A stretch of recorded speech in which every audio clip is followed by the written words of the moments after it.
आदरणीय बंधु माताओं व मेरी प्यारी बहनों, राधे राधे। आपका हमारे इस YouTube चैनल पर बहुत बहुत स्वागत है। बंधुओं, आज हम इस वीडियो में माघ महत्तम का 18वां अध्याय सुनेंगे, जिसे सुनने सुनाने से भगवान श्री हरि की कृपा से मनुष्य के कुल की 7 पीढ़ियों का उद्धार होता है। वे उसके पितृ पूर्वज स्वर्ग में वास करते हैं। महत्तम सुनने के बाद यदि आप हमारे चैनल पर नए हैं तो कृपया हमारे चैनल को सब्सक्राइब करें, बेल आइकन को प्रेस करें ताकि हमारी वीडियो के नोटिफिकेशन सबसे पहले आप तक पहुंचे। वीडियो को शेयर व लाइक भी जरूर करें। बंधु, कल के अध्याय में हमने सुना कि कांचन मालिनी ने अपने माघ स्नान का फल देकर एक राक्षस को पाप मुक्त किया, जिससे वह अपना राक्षसी शरीर त्याग कर स्वर्ग को गया। बंधुओं, यहाँ तक की कथा हमने कल के अध्याय में सुनी। आइए अब सुनते हैं आगे की कथा। गुरु वशिष्ठ जी राजा दलीप को कहने लगे कि हे राजन, दत्तात्रेय जी द्वारा राजा कार्तवीर्य को सुनाया गया माघ मास का महत्तम मैंने तुमसे कहा। अब माघ मास के स्नान का फल सुनो। हे राजन, माघ स्नान सब यज्ञों, व्रतों और तपों का फल देने वाला है। माघ मास स्नान करने वाले स्वयं तो स्वर्ग में जाते ही हैं, साथ ही उनके माता और पिता दोनों के कुलों को भी स्वर्ग प्राप्त होता है। जो माघ मास में सूर्य उदय के समय नदी आदि में स्नान करता है, उसके माता पिता के 7 कुलों की पीढ़ी स्वर्ग को प्राप्त होती है। माघ मास में स्नान करने वाले दुराचारी और कुकर्मी मनुष्य भी पापों से मुक्त हो जाते हैं। इस मास में हरि का पूजन करने वाले पाप से छूटकर भगवान के सदृश शरीर वाले हो जाते हैं। यदि कोई आलस से भी माघ में स्नान करता है तो उसके भी सब पाप नष्ट हो जाते हैं। जैसे गंधर्व कन्याएं राजा के श्राप से भयंकर काल को भोगती हुई लोमेश ऋषि के वचन से माघ में स्नान करने से पापों से छूट गई थी। यह सुनकर राजा दलीप विनय से पूछने लगा कि हे गुरुदेव, ये कन्याएं किसकी थी? उनको कब और कैसे श्राप मिला? उनके नाम क्या थे? और ऋषि के वाक्य से कैसे वे श्राप मुक्त हुई? उन्होंने कहाँ पर स्नान किया? आप विस्तार पूर्वक सब कथा मुझसे कहिए। गुरु वशिष्ठ जी कहने लगे कि हे राजा, जैसे अग्नि से स्वयं अग्नि उत्पन्न होती है, वैसे ही यह कथा धर्म और संतान उत्पन्न करने वाली है। हे राजन, सुख संगीत नामक गंधर्व की कन्या का नाम विमोहिनी था। सुशीला तथा स्वर वेदी की कन्या सुम्बरा, चंद्रकांत की कन्या सुतारा और सुप्रभा की कन्या चंद्रिका, ये 5 सब समान आयु वाली तथा चंद्रमा की जैसी कांति वाली और सुंदर थी। जैसे रात्रि को चंद्रमा शोभायमान होता है, वैसे ही पुष्प की कलियों के समान खिली हुई यह अप्सराएं थी। ये अप्सराएं ऊंचे पयोधर वाली, पद्मिनी, वैशाख मास की कामनी, यौवन दिखाती हुई, नवीन पत्तों वाली लता के सदृश, गोरे रंग, सोने के सदृश चमकी हुई, सोने के अलंकारों से सुशोभित, सुंदर वस्त्र धारण करे हुए, अनेक प्रकार के गाने और वीणा अथवा बांसुरी तथा दूसरे बाजे बजाने में प्रवीण और ताल, स्वर तथा नृत्य कला में निपुण थी।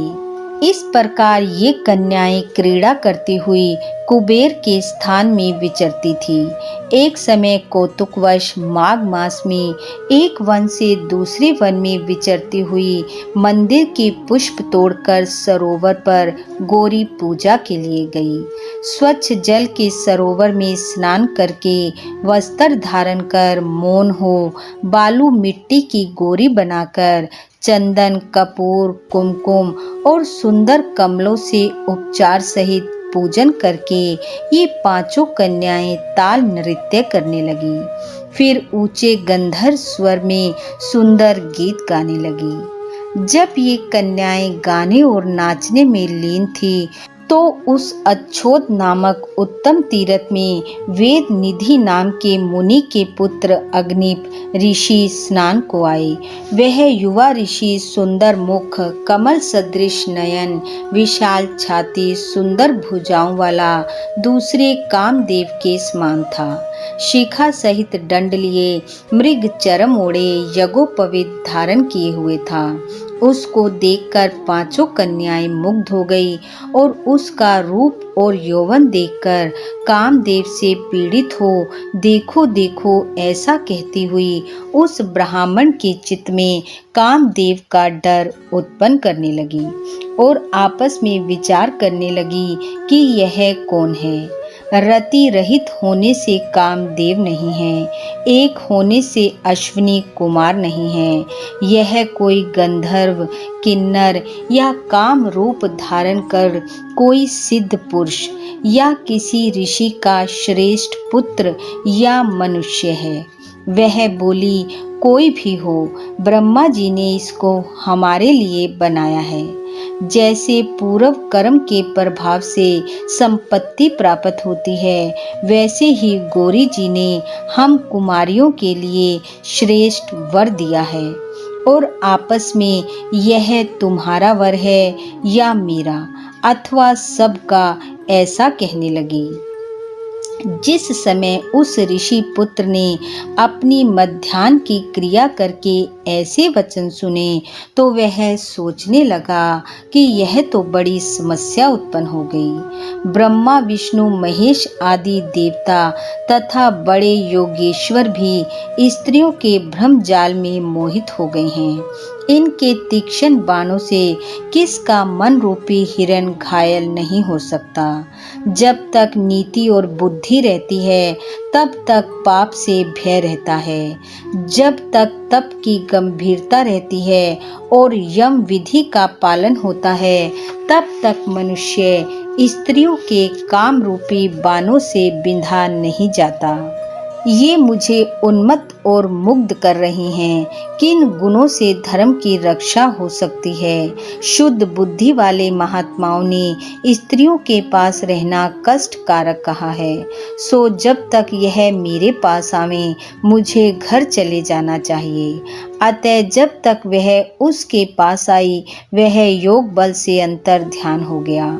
ऋषि पुत्र के ऐसे अद्भुत कर्म को देखकर वह चकित होकर डरी हुई चारों तरफ देखने लगी और आपस में कहने लगी कि यह क्या इंद्रजाल था जो देखते देखते विलीन हो गया और वह विरह की अग्नि में जलने लगी और कहने लगी कि हे कांत, तुम हमको छोड़कर कहाँ चले गए।